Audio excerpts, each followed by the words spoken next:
कभी कभी इतिहास महलों में नहीं, बल्कि दर्द और अपमान में जन्म लेता है। एक ऐसा बच्चा जिसे पानी तक छूने नहीं दिया गया, वो एक दिन पूरी दुनिया को बराबरी सिखाएगा। ये कहानी है भीमराव अंबेडकर के बचपन की। 14 अप्रैल 1891, मध्य प्रदेश के महू की एक छोटी सी सैन्य छावनी। एक साधारण परिवार में जन्म हुआ। नाम रखा गया भीमराव। पिता रामजी मालोजी सकपाल, ब्रिटिश सेना में सूबेदार, अनुशासन और शिक्षा में विश्वास रखने वाले। मां भीमाबाई सकपाल, धार्मिक और दयालु। लेकिन इस जन्म के साथ ही एक सच्चाई भी जुड़ी थी, महार जाति, जिसे समाज अछूत मानता था। भीमराव का बचपन साधारण नहीं था। परिवार अक्सर एक जगह से दूसरी जगह जाता रहा। आखिरकार वे सतारा आ बसे। यहीं से शुरू हुई असली कहानी। एक छोटा बच्चा आंखों में सपने लेकर स्कूल पहुंचता है, लेकिन वहां उसका स्वागत नहीं। अलग बैठो। उसे कक्षा के कोने में बैठाया गया। बाकी बच्चे बेंच पर, वो जमीन पर। शिक्षक भी दूरी बनाकर रखते। सबसे दर्दनाक था पानी। अगर प्यास लगे तो कोई ऊंची जाति का बच्चा या चपरासी ऊपर से पानी डालता, क्योंकि भीमराव खुद घड़े को छू नहीं सकते थे। सोचो, एक छोटा बच्चा जिसे यह भी समझ नहीं आता कि उसके साथ ऐसा क्यों हो रहा है। जब भीमराव छोटे ही थे, उनकी मां भीमाबाई सकपाल का निधन हो गया। एक बच्चे के लिए यह सबसे बड़ा झटका था। अब घर में मां का साया नहीं और बाहर समाज का भेदभाव। एक घटना जिसने जिंदगी बदल दी। एक दिन भीमराव और उनके भाई बहन अपने पिता से मिलने जा रहे थे। उन्होंने बैलगाड़ी ली, लेकिन जब गाड़ी वाले को उनकी जाति का पता चला, उसने उन्हें रास्ते में ही उतार दिया। धूप, प्यास और लंबा रास्ता। कोई पानी देने वाला नहीं, कोई सहारा नहीं। उस दिन भीमराव ने सिर्फ दर्द नहीं झेला, उन्होंने समाज का असली चेहरा देख लिया। अंदर की आग। अब भीमराव बदल रहे थे। वो चुप रहने वाला बच्चा नहीं था अब। हर अपमान, हर भेदभाव उनके अंदर एक सवाल बन रहा था कि आखिर हम अलग क्यों हैं। पढ़ाई के प्रति जुनून। इतनी मुश्किलों के बावजूद उन्होंने पढ़ाई नहीं छोड़ी। पिता रामजी मालोजी सकपाल हमेशा कहते, शिक्षा ही तुम्हारा सबसे बड़ा हथियार है। भीमराव घंटों पढ़ते और धीरे धीरे वो बाकी बच्चों से आगे निकलने लगे। जिंदगी, 14 साल की उम्र, एक नई सोच। अब भीमराव 14 साल के हो चुके थे, लेकिन उनकी सोच उनकी उम्र से कहीं आगे थी। वो समझ चुके थे समस्या सिर्फ उनके साथ नहीं, पूरे समाज के साथ है।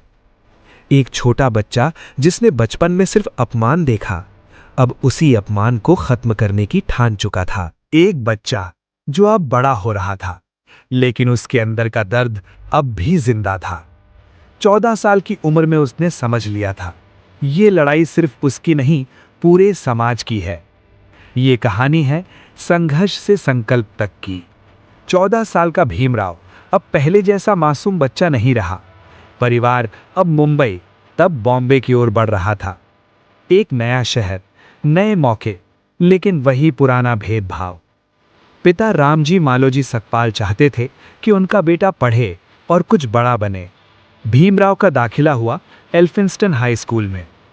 उस समय किसी दलित बच्चे का इतने बड़े स्कूल में पढ़ना अपने आप में एक इतिहास था।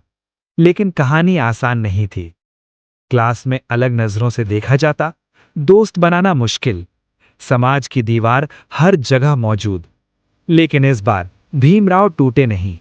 दोपहर की धूप और एक लड़का किताबों में डूबा हुआ। भीमराव अब पूरी तरह पढ़ाई में लग चुके थे। उन्हें पता था, अगर कुछ बदल सकता है तो वो है शिक्षा। धीरे धीरे वे क्लास में सबसे आगे आने लगे। शिक्षकों का ध्यान उनकी ओर गया। उनकी मेहनत रंग लाने लगी।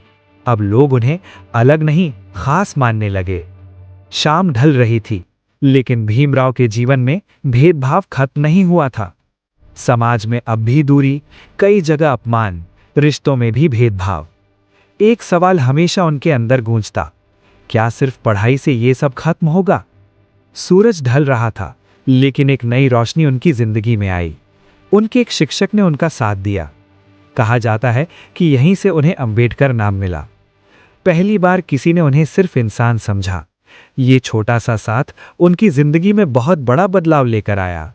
रात का सन्नाटा, सब सो चुके हैं, लेकिन भीमराव अभी भी जाग रहे हैं। किताबें, सपने और एक लक्ष्य। मुझे कुछ बड़ा करना है, सिर्फ अपने लिए नहीं, सबके लिए। उनकी सोच अब बदल चुकी थी। वे सिर्फ पढ़ नहीं रहे थे, वे भविष्य बना रहे थे। अब भीमराव 20 साल के हो चुके थे, एक पढ़ा लिखा युवा, मजबूत सोच वाला इंसान और एक मिशन के साथ। उन्हें अब समझ आ चुका था, ये लड़ाई लंबी है, लेकिन वो पीछे हटने वाले नहीं हैं।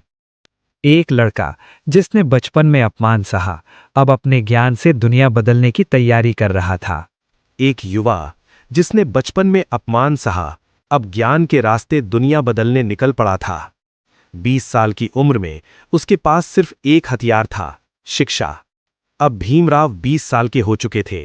मुंबई में रहकर वे आगे की पढ़ाई कर रहे थे। उनका लक्ष्य साफ था, इतना पढ़ना है कि कोई मुझे कमजोर ना समझे। उन्होंने यूनिवर्सिटी ऑफ बॉम्बे से पढ़ाई जारी रखी। उस समय ये बहुत बड़ी बात थी, क्योंकि दलित समाज से इतने आगे तक पहुंचना लगभग असंभव था। आर्थिक तंगी, समाज का दबाव, लेकिन फिर भी हार नहीं। उनकी मेहनत अब साफ दिखने लगी थी। दोपहर का समय, अब उनके जीवन में एक नया मोड़ आया। कम उम्र में ही उनकी शादी हो गई। उनकी पत्नी थी रामाबाई अंबेडकर। अब उनके कंधों पर जिम्मेदारियां भी थीं, लेकिन उन्होंने अपने सपनों को नहीं छोड़ा। अब किस्मत ने एक नया दरवाजा खोला। उन्हें बड़ौदा राज्य के शासक सायराजी राव गायकवाड़ थर्ड से स्कॉलरशिप मिली। ये मौका था विदेश जाकर पढ़ाई करने का। 1913 वो निकल पड़े अमेरिका की ओर। पहली बार एक ऐसा देश जहां उन्हें अछूत नहीं कहा गया। Columbia University. यहां सब कुछ अलग था, कोई भेदभाव नहीं, सब बराबर, हर इंसान की इज्जत। भीमराव के लिए ये एक नया जन्म था। उन्होंने दिन रात पढ़ाई की। इकोनॉमिक्स, पॉलिटिक्स, सोशियोलॉजी, हर विषय में गहराई से ज्ञान लिया। रात का समय, लाइब्रेरी में बैठा एक युवा, किताबों के बीच वो सिर्फ पढ़ नहीं रहा था, वो अपने लोगों का भविष्य लिख रहा था। उसे अब समझ आ गया था, अगर समाज बदलना है तो कानून और व्यवस्था बदलनी होगी। अब भीमराव 30 साल के हो चुके थे, एक हाईली एजुकेटेड व्यक्ति, दुनिया देख चुका इंसान और एक मिशन के साथ। अब वो सिर्फ भीमराव नहीं थे, अब वो एक विचार बन चुके थे। एक लड़का जो कभी पानी के लिए तरसा था, अब ज्ञान का सागर बन चुका था। क्या वो इस ज्ञान से समाज बदल पाएगा? क्या वो भारत को नई दिशा देगा? साल 1921, एक नई सुबह, लेकिन एक बड़ा मिशन। अब वो सिर्फ पढ़ा लिखा युवा नहीं था, अब वो समाज बदलने निकला था। 1921 London, London school of economics. ठंडी सुबह, धुंध भरी सड़कें और एक भारतीय छात्र।